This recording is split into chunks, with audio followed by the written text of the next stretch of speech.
noches, queridos telespectadores de TV4, bienvenidos a una nueva edición del Cultural Quader en Blanc, la que hace 732. Tengo en mis manos Editorial Planeta, esta novela desaparecida en Siboney. Muchos de ustedes ya sabrán quién es su autora y la tenemos aquí en el plató. Tenemos la suerte de que nos acompañe Rosario Raro, que va a ser nuestra primera invitada y que acaba de sacar en Planeta su tercera novela en Planeta, desaparecida en Siboney. Rosario, bien hallada, bienvenida, tercera, ¿no?, en Planeta. Exactamente, muchas gracias, Antonio, por la invitación, que sabes que siempre estoy muy bien aquí. Es un honor, y además sé lo difícil que es, porque cuando sacas novela estás de aquí para allá que no paras. Pero bien hallada que es tu programa, empezamos contigo aquí en esta casa. Sí, además estrenamos la escenografía y todo. La escenografía, sí. el decorado. Pues hablaremos de Desaparecida en Siboney en los primeros minutos del programa. Rosa Miró, también escritora, nos acompañará en la segunda parte del mismo, y en esta primera parte también recibiremos al director de la Orquesta Lírica de Castellón, Carlos Pascual, que nos viene a hablar de Carmina Burana, que estrenan en la Concatedral de Santa María el día 1 de este mismo mes, que parece que se acaba el mundo porque hay infinidad de actos en la ciudad de Castellón. Cerraremos el programa con dos amigos. Jesús Brock, que en este caso ejerce de escritor, un libro sobre el artista Luis Bolumar, que también estará con nosotros. Con ellos, como digo, cerraremos el capítulo de invitados y, como saben, en medio de esta vorágine de personajes de la cultura nuestra, pues un montón de cosas, novedades editoriales que llegan hasta la librería Argot y que esta librería nos recomienda semana tras semana, buena música, hablaremos también de teatro, tenemos noticias culturales, en definitiva, infinidad de cosas como cada semana. Aquí en TV4 desde Villarreal y para toda la Comunidad Valenciana damos inicio con la ráfaga general del programa a la edición 732 de Quader.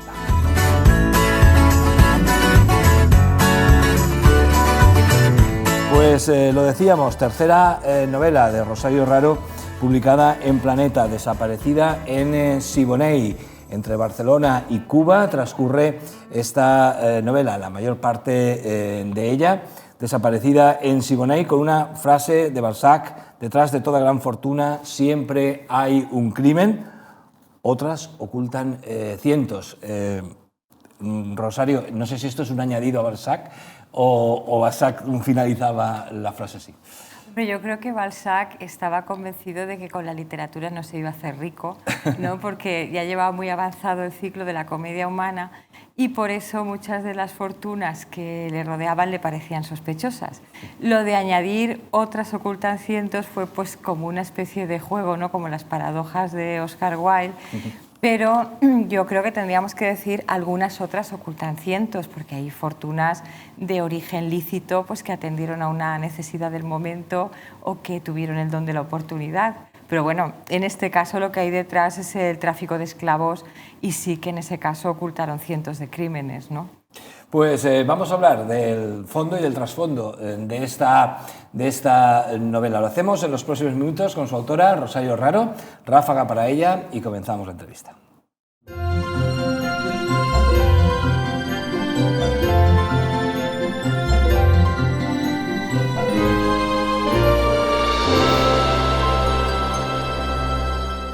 Pues Rosario, primero que nada, ¿por qué una novela ambientada en la Cuba colonial y bueno, con el tema también de la esclavitud de por medio, ¿no? Planeta no hace imposiciones a sus escritores, o en cuanto a la idea general para la novela me refiero. Pues mira, yo lo que considero es que la literatura es como una máquina del tiempo, ¿no? Que puedes viajar con ella donde quieras, al año que quieras además, y además en la compañía que elijas. Y en este caso, lo que me preguntas de la editorial, yo en Planeta me siento muy libre porque en ninguna de las tres novelas ha habido ningún tipo de sugerencia, nunca me han dicho, pues podías escribir de esto que está de moda. O sea, yo les he contado la historia y después, cuando ya la han leído terminada, no me han dicho nunca, no sé, por ejemplo, en este caso el protagonista es un hombre, pero porque en mi caso la historia es la que lo decide todo, ¿no? No tengo que tomar decisiones pues de dónde pasará o quién la protagonizará, porque eso ya va incluido. Vas de cráneo estos días, ¿no? Te vemos de presentación en presentación y eso sí que me imagino que publicar en Planeta tiene eso, ¿no? Hombre, lo que pasa que Planeta sí que es cierto que le da mucha visibilidad a los libros, ¿no? Porque claro, estar en los medios de comunicación, pues que la novela pues se pueda encontrar en el pueblo más recóndito, ¿no?, de nuestra geografía, pues eso hace que los libros tengan más vida, ¿no? Y yo creo pues que cuando tenemos una historia entre manos lo que queremos es compartirla, ¿no?, y que llegue a la mayor cantidad de gente posible. Pero tú desde volver a Canfranc has parado de viajar realmente. Es que mira, por eso cuando te embarcas en una historia, y en este sentido es literal y por lo que me decías, ¿no?, de estar siempre in itinere, ¿no?, hay que pensarlo mucho porque es como quemar las naves y sabes que esa historia la vas a tener que defender pues, en muchos sitios distintos, pero a mí no me cansa esa fase. Es verdad que no hay término medio, porque tú sabes que cuando escribimos estamos muy solos y de repente estamos rodeados de muchas personas. Entonces, esto de estar pues, cada día en una ciudad con gente diferente, a mí me carga las pilas. O sea, lejos de cansarme, me activa y me hace escribir todavía más. Una importante dosis de documentación. Nos trasladamos a finales del siglo XIX. Me imagino que una época muy concreta que te habrá exigido también, aparte de concebir la historia, bueno, ser muy fiel a ella misma, a la historia en general, porque luego siempre surgen los lectores puntillistas, ¿no? Sí, porque a ver, los que escribimos realmente no somos especialistas en ningún tema, pero los lectores sí.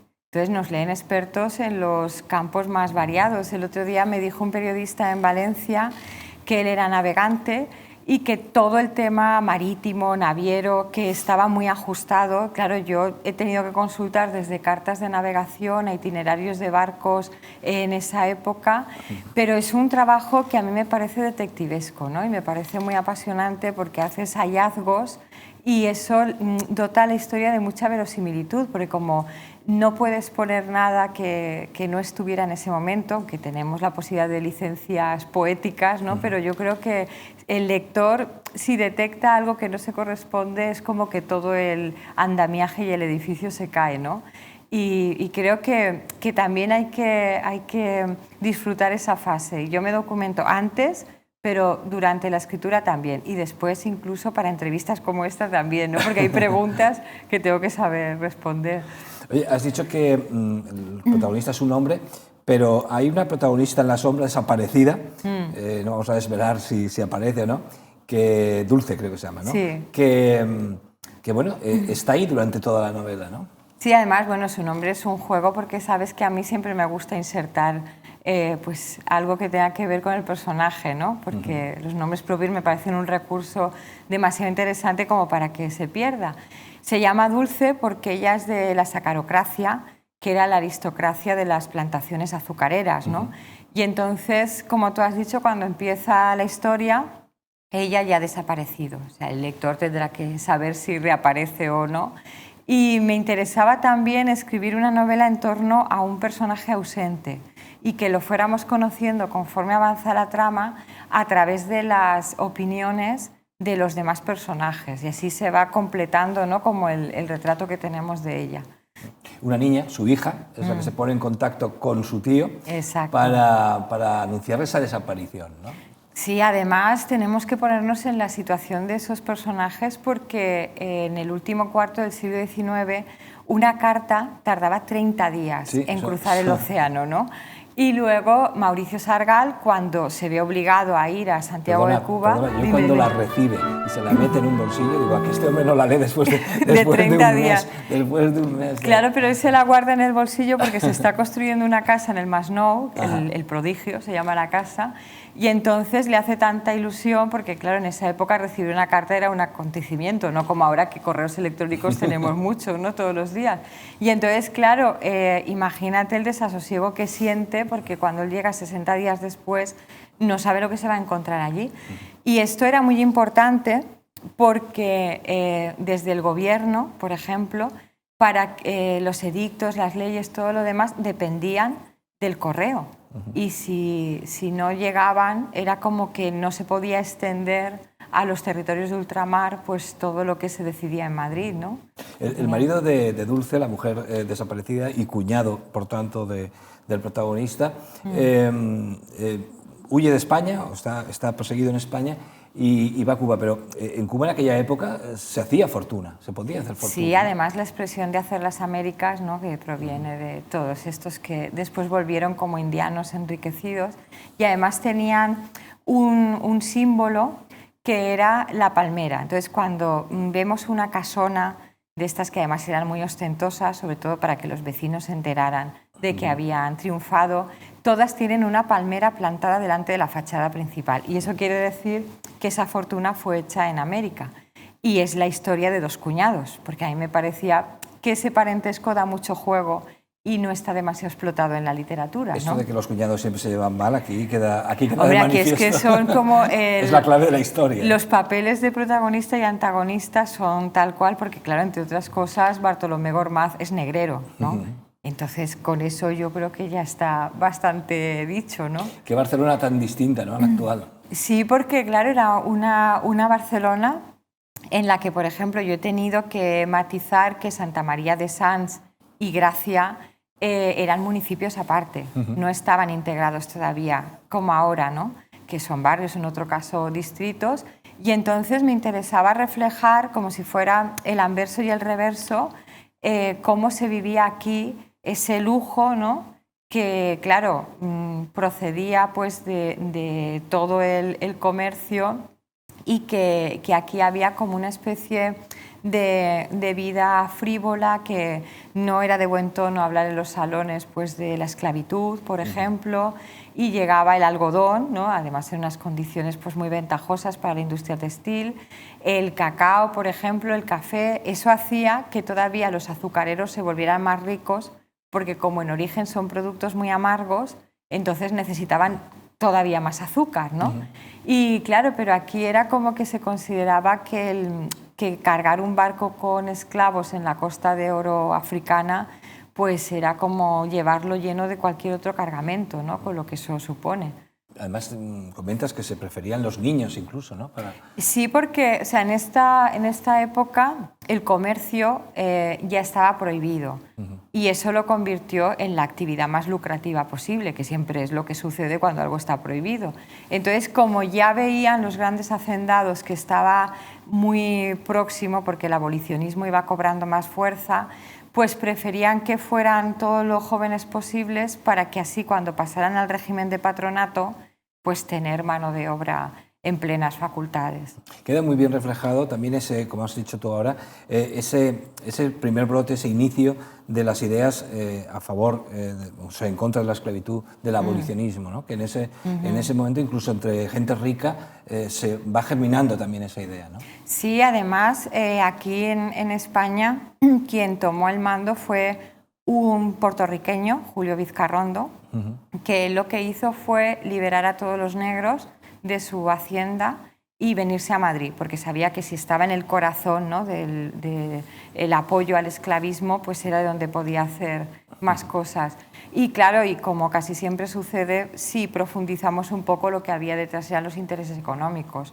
Cuba era la provincia más rica de España en 1875, pero hasta el punto de que los inventos de la humanidad, ¿no?, lo que se iba descubriendo, llegaban a Nueva York, a Londres y a La Habana, y a Santiago de Cuba, ¿no?, consecuentemente, en primer lugar. O sea, para que nos imaginemos cómo era el nivel de vida y cómo se vivía allí entonces. Ni en Madrid ni en Barcelona se vivía como en La Habana. ¿Cómo ha cambiado el cuento, ¿no?, ahora? Sí, sí, porque ahora Cuba, claro, parece una fantasmagoria, ¿no?, de lo que fue. Oye, da la sensación de que estás leyendo a ratos una novela negra, realmente puede ser considerada también una novela negra, ¿no? Es que, ¿sabes lo que pasa? Que a mí me gusta que las novelas no tengan apellido, en el sentido de que se ascriban a muchos géneros, ¿no?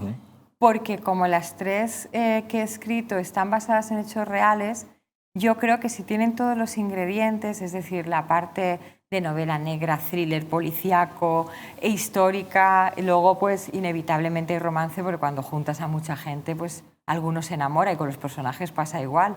Y yo creo que eso hace que sea más parecido a la vida, ¿no? Porque al menos en nuestra situación nosotros no vivimos en un thriller, pero nuestra vida tampoco es de color de rosa, ¿no?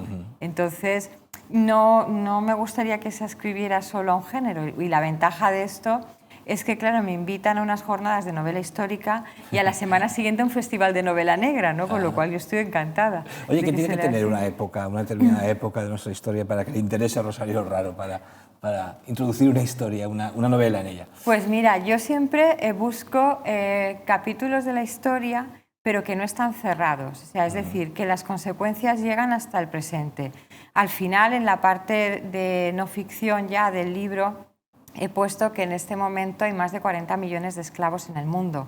Entonces, claro, eso no es algo que se terminó. O sea, la esclavitud se abolió sobre el papel, pero bueno, pues todos sabemos, ¿no?, en qué condiciones se fabrican muchas prendas de ropa o cómo las mafias captan a personas para explotación sexual, laboral, cómo viven los filipinos en Arabia Saudí, por ejemplo, ¿no? Entonces me interesa que sean temas que aunque yo los localice en otros tiempos, sean actuales completamente, ¿no? Para que reflexionemos sobre lo que supone que algo tan terrible pues siga existiendo, porque es como decir que todavía estamos en la fase de la barbarie, no estamos aún en la civilización, ¿no?, en ese sentido. ¿Puede decirse que los españoles nos aprovechamos de Cuba en ese momento histórico? Pues mira, a mí cuando me preguntan sobre esto, yo digo que no es cuestión de hablar de leyenda negra ni de leyenda blanca, ¿no?, porque parece que hay un posicionamiento y una polarización ahí, pero sí que es verdad que España durante más de 4 siglos tuvo en la esclavitud el comercio más boyante, bueno, aparte del oro, pero bueno, el oro muchas veces se desviaba a Inglaterra, ¿no? Entonces sí que es verdad que había una capacidad extractiva que no solo en el Caribe, no solo en Cuba o en Puerto Rico, en Perú, en Bolivia, en otros países, era como que se tenía que sacar todo lo que hubiera allí y daba igual, ¿no?, el país. Y ahora las empresas españolas que van tienen que pagar una tasa que a veces es incluso simbólica y muchas de estas prácticas se siguen dando. Rosario Raro, desaparecida en Siboney, la última novela de nuestra autora de cámara, una de nuestras autoras favoritas. No en vano comenzamos nuestra andadura en esta casa, aquí en TV4, Quadre en Blanc, con ella y aquel volver a Canfranc. Volver a Canfranc, a donde vuelves cada año, ¿no? Sí, porque... Más de una vez, creo. Y por eso te decía que, claro, ahora llevo desde el 2012 con Volver a Canfranc, porque, claro, lo bueno es que no sea flor de un día, ¿no? Entonces, como dice el título, pues hacemos rutas literarias, muchas actividades allí. Yo creo que cualquier motivo es bueno para volver a Canfranc. ¿Qué se siente, Rosario, cuando ves que una novela tuya ha generado un itinerario cultural, histórico en este sentido? A mí cuando, no sé, me encuentro con mucha gente que me dice, mira, fue leer tu novela y irme a Canfranc, ¿no? Y entonces, claro, me gusta porque yo les digo que primero es como leer con los ojos y luego leer con los pies, ¿no? Te habrán hecho hija adoptiva de allí, ¿no? Hombre, la verdad que estoy muy a gusto y, no sé, igual que decía Borges que Buenos Aires para él era un estado de ánimo, para mí Canfranc también lo es, ¿no? Porque, claro, para mí es como el lugar del triunfo, ¿no? Y yo en mi vida, sin ánimo de ser irreverente, hace y dece, en vez de antes de Cristo y después de Cristo, significa antes de Canfranc y después de Canfranc, y así lo dato. Y ahora va ya por la edición número 12 y sigue sumando lectores, y La huella de una carta también va muy bien. La están traduciendo, te lo digo como curiosidad porque a mí me lo pareció cuando lo supe, la están traduciendo al árabe en este momento. No sé cómo carta. Sí, no sé cómo sonará doña Elena Francis en esa lengua. Y nada, y mi editora me comunicó ayer que de Desaparecida en Siboney va a salir en audiolibro, que a mí también me hace mucha ilusión, sobre todo porque es otra forma de que las personas invidentes tengan acceso, ¿no? Porque ya sabemos que esté en braille es muy caro, pero luego, no sé, que también pues yo cuando conduzco escucho libros, ¿no? Y es otro formato que creo que ¿Te queda tiempo para leer? Sí, sí. También, y para escucharlos a veces. Rosario Raro, de Segorbe y doctora en Filología Hispánica. Ella además dirige el taller que hacéis de creación literaria cada año en la Universidad Jaume I y que esta semana mismo habéis clausurado, ¿no? Sí, además, bueno, vino Fernando Delgado a la ceremonia de clausura. Invitado de lujo. Sí, ya llevamos 14 años y bueno, han pasado más de 500 alumnos ya, algunos han repetido, que es lo mejor, en el buen sentido de la palabra. Pero no han repetido porque no han aprobado, han repetido por gusto, ¿no? Claro que ese es el mérito, ¿no? Que no es por obligación, y yo creo que nos enriquece mucho a todos esto de compartir experiencias de escritura, ¿no? Yo les consulto cosas de mis novelas, el título lo someto a votación, por ejemplo, y es como un intercambio, sobre todo nos lo pasamos muy bien, que yo creo que es la mejor forma de querer repetir algo, ¿no? Oye, estás en Planeta, estás en la UGI con Posteguillo, ¿no? ¿Qué tendrá la UGI? ¿Qué tendrá la UGI, no? Sí. Premio Planeta, ¿te ves algún día con el Premio Planeta?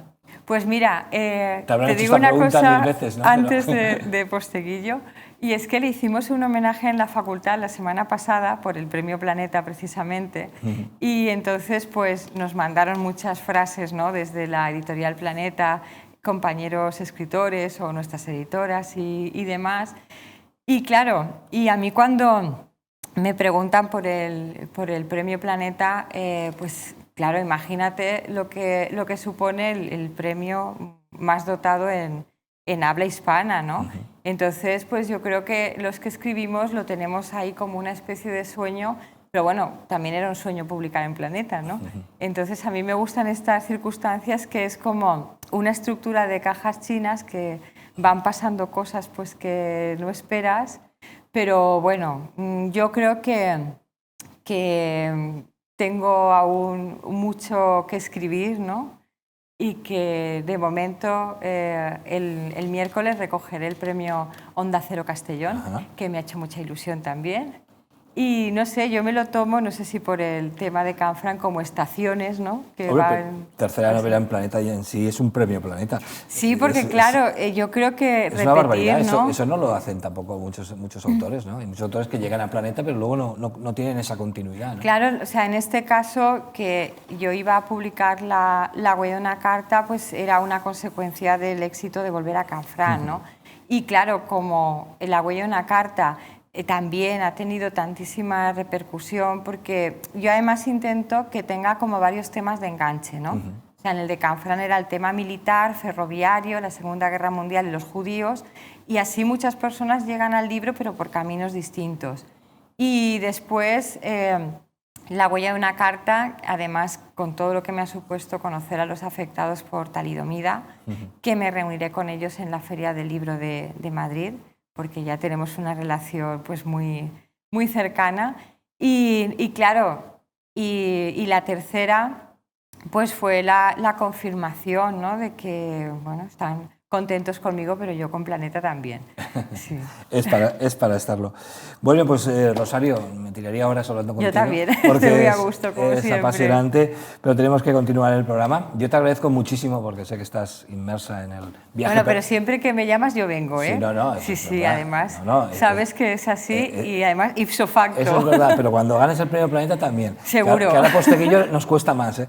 Es que claro, Posteguillo lo ganó el 15 de octubre porque siempre es el día de Santa Teresa. Mira que se lo he pedido veces, y todavía está de promoción. No para. Entonces, bueno, como el 15 de octubre habrá nuevo ganador y finalista, pues entonces ya lo tendremos aquí más a mano. Yo me acuerdo de Posteguillo, bueno, eso se lo contaré, no voy a sacar esa anécdota ahora. Pero bueno, Rosario, de verdad, muchísimas gracias. A ti, mucho Antonio, éxito con por la entrevista en Siboney. No te voy a sacar si Dulce aparece o no aparece, ¿no? Que lo lea la gente.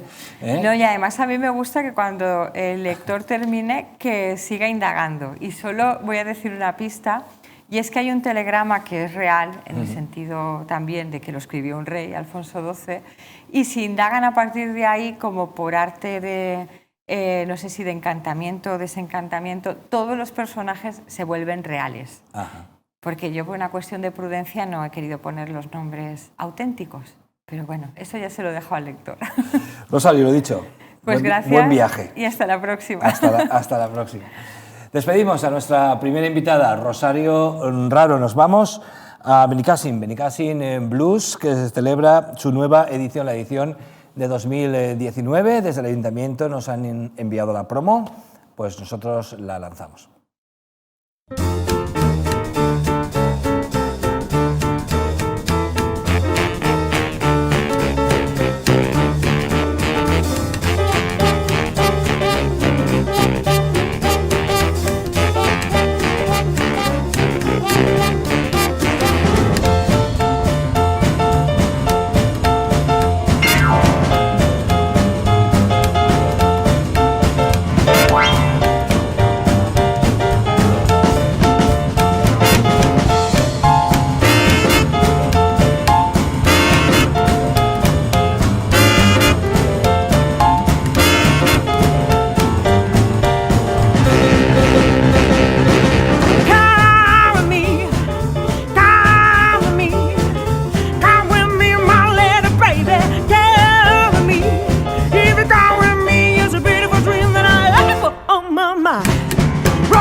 Pues de la música al teatro, nos vamos hasta la Vall, en el Auditorio de Valldusó.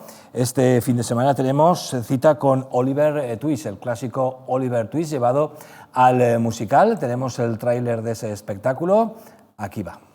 No pienses más, pequeño huerfanito, no pienses más, serás un leoncito y formarás parte de nuestra trupe. Si estás conforme, ven, decídete y estuve. No pienses pienses más, pequeño huerfanito, no pienses más, serás un huroncito y formarás parte de nuestra trupe. Si estás conforme, ven, decídete y escupe. No pienses más, pequeño huerfanito, no pienses más, serás un huroncito y formarás parte de nuestra trupe. Si estás conforme, ven, decídete y escupe. Por muchos años te voy a cuidar, comida y ropa te voy a entregar, un buen refugio para tu orfandad y todo a cambio de tu lealtad. No pienses más, pequeño huerfanito, no, no pienses más, serás un huroncito y formarás parte de nuestra trupe. Si estás conforme, ven, decídete y escupe.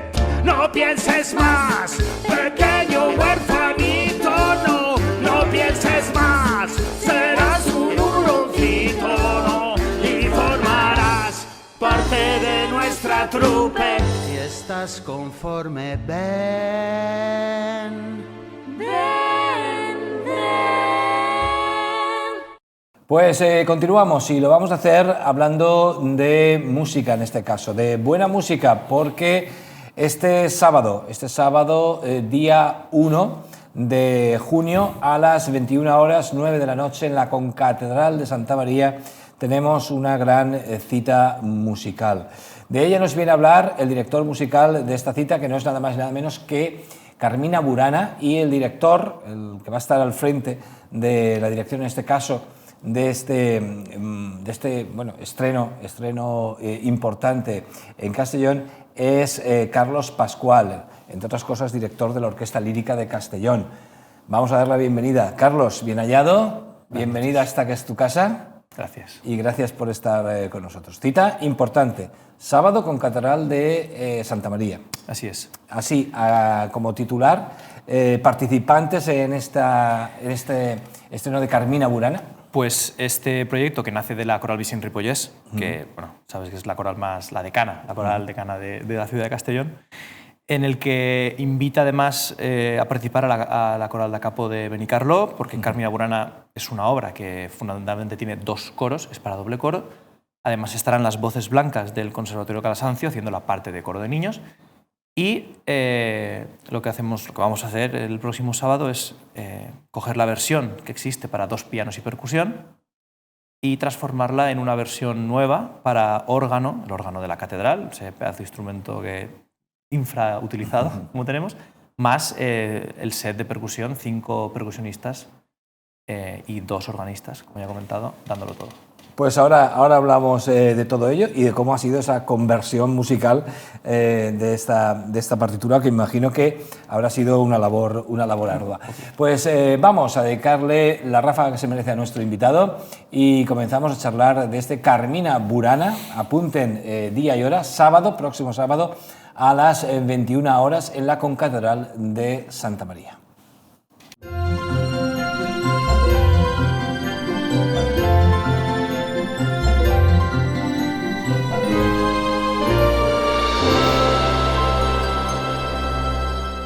Pues cita, como digo, importante. No sé por qué el día 1 de junio puede decirse que va a ser el día que más actos programados hay en la ciudad de Castellón de todo tipo. Pero bueno, hay gente pató, sí, que se dice. No faltará. Y además la entrada es libre en este caso, sí, en la Concatedral. Sí, por supuesto. La entrada es libre y este espectáculo la verdad es que merece la pena. Háblanos un poco, ¿cómo surge esta idea? Pues la idea surge como la mayoría de ideas desde la Coral Vicent Ripollès, que es por mi tofudería y por mi esto vamos a hacerlo y hay que hacerlo así, ¿no? Entonces yo me empeño muchas veces. ¿Qué vinculación tienes tú, perdona, con la...? Yo soy el director de la coral desde hace ya 4 años, sí. Y bueno, pues mi cabezonería es que dentro del mundo coral que tenemos en la ciudad de Castellón, yo siempre intento hacer cosas que no dejen... salirme de lo que se suele hacer y que no dejen indiferente, ¿no? Y siempre intentamos llevar proyectos un poquito más allá, ¿no? Un poquito más especiales.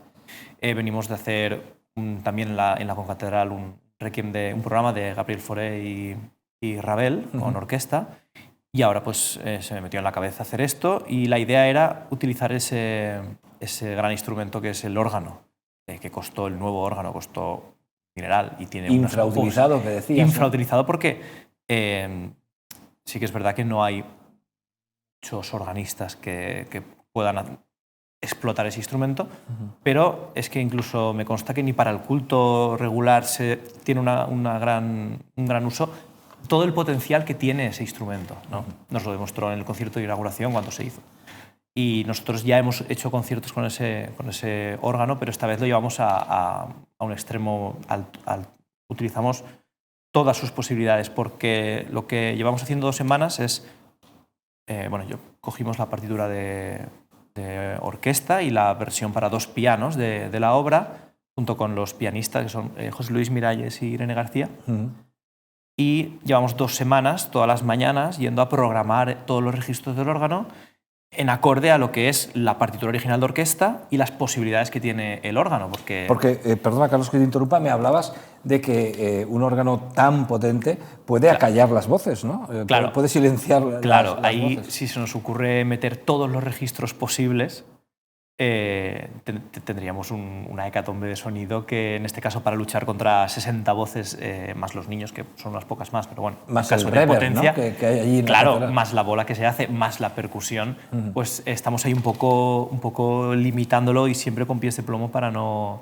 Pero ya hemos hecho alguna prueba acústica y lo tenemos más o menos controlado. Pasa como a los actores, lo digo porque yo actué hace poco con esto de la ascensión de la Virgen, y yo hacía de Dios, y cuando hablaba, al cabo de un rato me escuchaba, me volvía la frase que estaba ya en la siguiente, y me vuelve el anterior verso. Sí, acústicamente no es el mejor local para hacer nada, pero fundamentalmente el órgano está allí. Entonces nos tenemos que acoplar a eso si queremos mover el órgano utilizar. sería más difícil. Sería algo como imposible, pero bueno, sí, desmontando tubo a tubo se podría. Pero, Oye, entonces os habéis juntado 2 corales y un coro de niños también, sí, ¿no? la partitura tiene parte de coro de niños. Es una cantata escénica, de hecho se suele hacer representada. Nosotros hacemos una versión concierto, además por el espacio en el que es, las condiciones de lo musical, que ya es grande y tal. Solo nos faltaba meter ahí una escenificación de ¿Verdad? ¿La temática cantata. es profana o es religiosa? Son cantos, textos de una edad media, sobre todo de monjes goliardos, es decir, tiene una parte profana, pero luego tiene una parte que nace del culto, ¿no? Entonces, cuando lo limitas a lo musical, se queda en algo que no afecta, ¿no? Pero si le quisieras meter escenificaciones, ahí ya nos meteríamos en un problema de, sobre todo, las últimas escenificaciones que se han llevado a cabo, pues tienen mucho de irreverente, tienen mucho de... En fin, hay cosas que no podríamos hacer nunca en un entorno eclesiástico, ¿no? En un entorno de una iglesia. Pero bueno, sí, se basa en lo profano. Lo que pasa es que, claro, eran monjes, no dejaban de ser... Habían sido monjes, ¿no? Los que... Entonces, claro, estamos ahí en ese punto que se mide cómo se... Depende de cómo lo leas, lo puedes interpretar. Oye, ¿cómo es la dirección musical de una parte de música y de una parte de voces a la vez? Para un director. Bueno, sí, yo en mi caso estoy muy acostumbrado a tener esa dualidad siempre. Básicamente, aquí los problemas los tenemos justo con lo que has comentado de la reverb. Tenemos esos problemas de que además la percusión nos ha tocado esconderla en un lateral para evitar el directo, el sonido directo, más que nada porque si la pones delante del coro, por ejemplo, ¿no? El coro elevado y la percusión delante, aquello podría haber sido un destarifo de rebotes, de tal. La hemos tenido que esconder con una columna delante. De hecho, la percusión el público no la va ni a ver, no la va a intuir, o va a ver algún instrumentista, pero no se va a ver, para conseguir para minimizar el efecto, ¿no? No obstante, da igual. Toda la explosión de percusión llena toda la iglesia, y cada vez que acabamos un número, hay que esperar unos 5 o 6 segundos a que vuelva el silencio absoluto. A que vuelva O sea, el silencio. Carmina Burana, con la dirección musical de Carlos Pascual. El próximo sábado, es decir, pasado mañana, a las 21 horas, con Catedral de Santa María. Está pensado para coro y orquesta. ¿A qué instrumentos habéis sustituido con el órgano? Pues a ver, es fácil porque teniendo la partitura de orquesta y conociéndola, es fácil ir a la versión de 2 pianos y trasladarla, ¿no? El Carmina Burana orquestal tiene muchísimo color. De hecho, en la versión para 2 pianos es 2 pianos y percusión, porque la percusión no es prescindible. No es el bombo y plato de un paso doble, no, es mucho más. Entonces, luego es cuestión de ver la partitura orquestal y decir, mira, aquí están tocando el flautín y el fagot, ¿no? Entonces, en el órgano hay registros de fagot, flautín, oboe. Está todo muy... de hecho, es como el intento de imitar la orquesta, ¿no? Entonces es bastante fácil coger y hacer esas mixturas y, como tenemos la suerte de que tiene un proceso digital de memorizado, no hay que estar estirando de tal. Claro. Se graba y se queda grabadito la registración y pasas a la siguiente. Entonces los organistas solo tienen que ir pasando de programa y el órgano se cambia toda la registración de un momento a otro. Y esto no solo vais a hacer ahora en la Concatedral, sino que tienes pensado también con otra cosa, con la Juan Ramón Herrero, si es posible, llevarla más lejos. Con la Juan Ramón Herrero nos han invitado justamente a hacer este programa en verano. Nosotros también les invitamos a ellos no pudieron por problemas de agenda hacerlo aquí, pero bueno, sí, la coral concretamente va a repetirlo este verano y como hemos invitado a la coral Da Capo de Benicarló para hacer doble coro, es muy probable que en octubre vayamos allá de volver y volvamos a hacer el set del Carmina Burana. No sabemos en qué condiciones porque no sabemos en qué espacio vamos a volver a encontrar un órgano así o si nos tocará regresar a la versión de 2 pianos y percusión y prescindir ya de lo del órgano. La verdad es que es la primera vez que me consta a mí de registro que he buscado información. Nunca se ha hecho un Carmina Burana registrado de esta manera, a partir de la versión de 2 pianos. Puede ser que se haya hecho, yo no he encontrado información y lo desconozco. Pero el resultado a mí me sorprendió cuando lo escuché ya con la percusión y todo. Te traslada, si conoces la versión de orquesta, te traslada a esa versión, mucho más que la versión de 2 pianos. Dices que 2 organistas, ¿no? Para claro. El manejo del órgano. Claro. Y de hecho son los 2 tocando, no es uno manejando y los... No, son los 2 tocando, porque si hubiera que manejar y no fuera el órgano digital, hubiera hecho falta una tercera persona solo para hacer todos los cambios. Entonces, en este caso, como venimos una partitura para 2 pianistas, no podía prescindir de uno, tenían que ser 2 pianistas los que ejecutaran, porque lo que están haciendo es tocar todo de orquesta a 4 manos. Entre 2. ¿Y cómo se divide eso pues entre los 2? El órgano tiene 3 teclados. Ajá. Entonces, en cada teclado tú puedes programar ciertas cosas. Vale. Y tiene toda la versatilidad porque hay momentos que están los 2 en el mismo teclado, cada uno en uno, y hay momentos que tiene cada uno la mano en uno y están utilizando los 3 a la vez con las 4 manos para poder ejecutar la registración que manda según la partitura de orquesta y que suene lo más fiel al sonido orquestal. Una pregunta que cuando diriges un coro y orquesta, o en este caso órgano, y percusión, ¿llevas batuta? O... Yo cuando es música, bueno, sobre todo depende el espacio y la iluminación que vaya a tener, pero cuando es música coral suelo prescindir de la batuta. Eso es por efecto profesional. Igual que para dirigir coro solo. No utilizo la batuta, que al final es un elemento de sincronía. Y muchas veces en la música coral no precisas ese elemento de sincronía de demasiada gente. En este caso es muy gracioso porque los organistas me ven a través de una cámara. El órgano está enfocado a la pared y tienen una pantalla y hay una cámara que me enfoca a mí. Entonces, entre el delay, un poco de delay que hay No van a estar girados. Claro, no, ellos están viendo la cámara ahí. Entre el delay de la cámara, que tiene un poquito de delay el vídeo, entre el delay del loud, de la reverb de la iglesia, la percusión que está colocada en otro sitio y tal, hay momentos que haces así y cada uno entra en un sitio diferente. ¿Tú llevas un pinga como yo? No, aquí? Lo planteamos de poner microfonía y que tocaran con auriculares para evitar el delay y la reverb. Pero al final era peor el remedio que la enfermedad y cuando llevas 2 o 3 días dentro de la iglesia y te acostumbras al delay que hay entre una cosa y otra, al final te acabas reaccionando para tocar un poquito antes o un poquito después de la imagen y son muy buenos músicos. Esto es saben como ajustarse. cuando ves un partido y oyes la radio, ¿no? Que Algo ya, así, ya han sí, sí. metido el gol y Sí, todavía sí, no ha sí, tirado sí, sí. el penalti, ¿no? Algo así, Algo nos parecido. pasa algo así, sí, en la iglesia. Próximo sábado, Carmina Burana, bajo la dirección de Carlos Pascual, en la Concatedral de Santa María, 21 horas. Ahí lo dejamos, todos allí puntualmente, porque puertas abiertas, entrada libre. La cita, la verdad es que será importante, de las importantes en Castellón. Oye, ya, y cambiando de tercio y hablando ahora de la orquesta lírica, ¿qué nos ha pasado con la ópera y la zarzuela en Castellón? Bueno, Esas zarzuelas pues, tan bonitas, por ejemplo, pues- tenemos imágenes, creo que de alguna de ellas, zarzuelas que bueno, no, ¿qué ha pasado? Pues al final es la decisión de política o técnico-política del criterio de quienes están programando en cada momento, ¿no? En este momento, en este ciclo de los técnicos que entraron al cambio político, pues decidieron que concretamente el teatro principal no cabía ese tipo de... Al principio hubo un poco de No historia... tanto los que ganaron las elecciones, sino quienes delegan la cultura, ¿no? Claro, no, al final es un criterio técnico. Los Al principio los hubo- socios de andadura. Hubo de que si los profesionales sí, los amateurs no, pero bueno, al final eso se diluyó porque concretamente un año después nos llamaron para programar un espectáculo de zarzuela. No fue una zarzuela, fue un espectáculo de zarzuela, pero básicamente por el presupuesto, no por otra cosa. O sea, hicimos una cosa concreta con las condiciones que había, ¿no?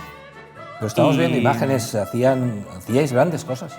Sí, bueno, nosotros solíamos ir en la zarzuela de Magdalena, a hacerla ya regularmente en los últimos años, el sábado de Magdalena. Con una afición tremenda de la gente, porque Sí, era una de esas cosas que había pasado desde hace 20, 30 años, ni se sabe y todo el mundo tenía en su cabeza que el sábado de Magdalena había zarzuela en el teatro y había que ir. Y fuera de eso, pues teníamos un ciclo lírico, nosotros aportábamos cada año uno o dos títulos, ópera, zarzuela, musical, bueno, ya lo sabes también, el tema musical. Y bueno, pues se decidió que el criterio para programar pues, era otro, acorde a quien decide, ¿no? No decidimos, nosotros al final no decidimos, sino que decide a quien hemos votado, a quien se ha decidido y al final pues, nos retrotrae, ¿no? Nuestra propia decisión. Y lo que ha pasado es que ni profesionales ni amateurs, ni nadie. Al final la ópera, la zarzuela como tal, no se ha podido hacer en el teatro. Sí que se nos ha abierto las puertas, por ejemplo, al auditorio, pero el problema es que las cosas escénicas en el auditorio no tienen la infraestructura que tiene que tener. Entonces es muy complicado. Yo fui invitado en Navidad para hacer con la Orquesta Sinfónica de Castellón una ópera de Matilde de Salvador, la ópera de Matilde de Salvador, el estreno, ¿no? Porque fue también un reestreno, y tuvo que ser una versión concierto, la seteamos un poco con audiovisual y tal, pero al final fue concierto porque el auditorio no nos permite tampoco hacer, no tiene foso, no tiene caja escénica como tal, y es complicado hacer allí cosas. se ha estigmatizado el tema de la ópera, ¿no? Porque bueno, parece que sea como un espectáculo para la clase alta, cuando esto no es verdad, y más hecha en Castellón, por gente de Castellón, lo que lo convierte en un espectáculo popular, ¿no?